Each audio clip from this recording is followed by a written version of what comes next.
Shakespeare really is sort of the best writing partner. In following up with Chris said, my goal in adaptation is never to say, oh, Shakespeare, you just certainly didn't know how to construct a joke, but actually to look at the way the joke was constructed and just reimagine it through a contemporary lens, so that the joke is still Shakespeare's, and I've kind of put it in a different context. And it's, I'm obviously not William Shakespeare by any stretch of the imagination, but I do know that he was a man who cared deeply about his audience. And he wrote those jokes so people who were in the audience that day would laugh. And that's something that's really, important to us, so that a lot of the topics that are in the play, looking at presidential politics in Iowa in the year 2012, and looking at the state of gay marriage in Iowa in the year 2012, and looking at the larger conversation about what marriage is and what love is that we're having across our society, is something that I do believe that if he were writing plays today, this is stuff that would be going through his head. And so, I'm lucky enough to be able to do that for our audience. Whenever we take on a Shakespeare adaptation, it always starts with the original text. And if you were to hold this text next to Shakespeare's text, you would actually be able to follow line by line. It's not that I didn't make edits and cuts, as everyone always does throughout, and it's true of all the other plays too. And then the question becomes, it's not only sort of looking at line by line at the language, but who are the characters? And it all always starts with character in the play, and if these people, were grabbed out of Elizabethan times and dropped into the middle of the United States, what would happen to them? So the question started out, who is Falstaff? And you look at the original, and it's a knight who has sort of fallen out of favor and run out of money and doesn't have the power anymore. And then you look at what that equivalent might be in our society. And so that track of question was running along. And then you start thinking about one of the things we very much wanted to examine, and we all talked about it when I was first commissioned, was looking at this notion of marriage.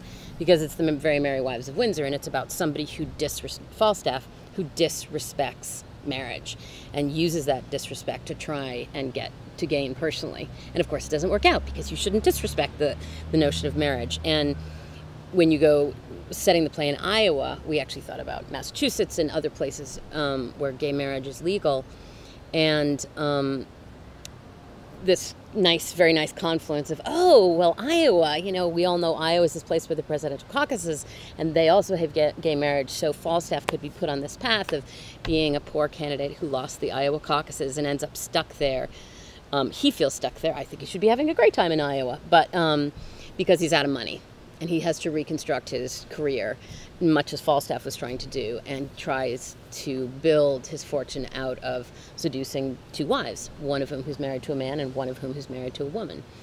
And I think one of the very important, in the same way that the play was not really a polemic on anything, it wasn't a diatribe, it's a comedy.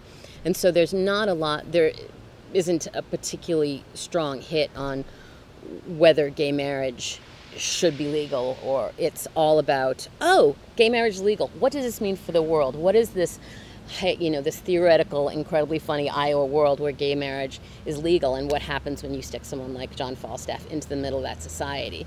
So it's all about the coming through at the other end, where it's funny and delightful, and everything works out, rather than having some sort of struggle along the way about having the conversation about gay marriage, because that's not the point of this comedy. This comedy is about getting laughs, as it was for Shakespeare. The character is really, John Falstaff, is a presidential candidate, and then there are two sets of parents. One of the two couples.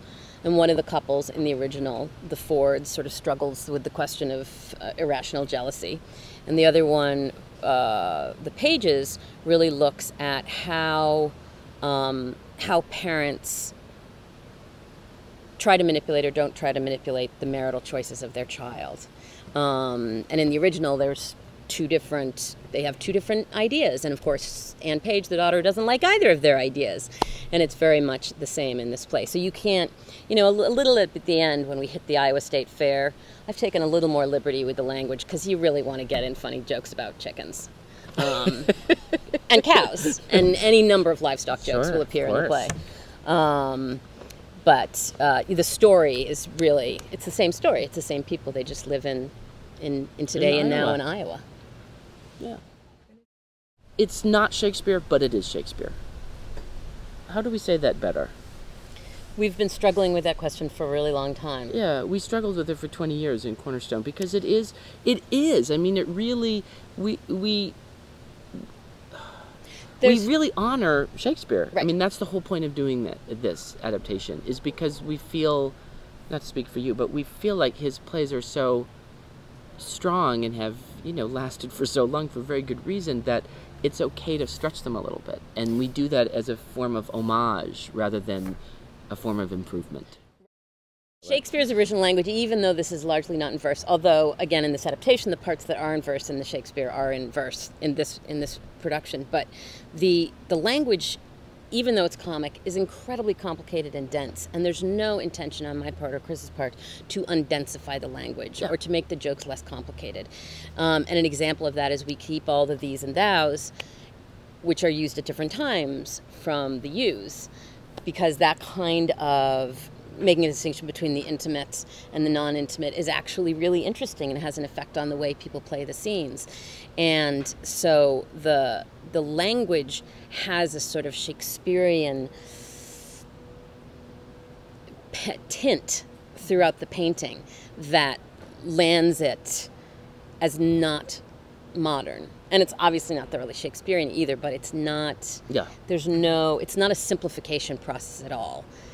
It lives in this wonderful place between the two worlds of Shakespeare and modern, wouldn't you say? I would say. And I think one of the fun things about doing this is, in some sense, adaptation is about expanding the notion of what this play could be, or any play could be, as time changes and as society changes. And it's a process of always welcoming the audience in. And it's all about the audience, and it's all about communication, and it's all about love of Shakespeare, and sort of expanding the vision of who's going to enjoy it that night and for what reasons. And I think there is a lovely parallel in terms of what's happened with gay marriage in this country, that it's not about destroying marriage. It's about taking in and expanding who gets to be at the party that night, and who's going to laugh, and who's going to have to, be in the glorious and somewhat sometimes difficult state of marriage. But they're both the style of adaptation and the notion of what is happening to the definition of marriage in this country, they're very closely related, and they're simultaneously, sort of always about expanding how one expresses love. And so for us, this is both showing how these characters express their love in this expanded institution, but also how we expand the way we love Shakespeare by doing this one particular play this way. And we'll do it unadapted, the next time OSF does it. But right now, today, this is the way we wanted to talk to this play and talk to the audience through this play.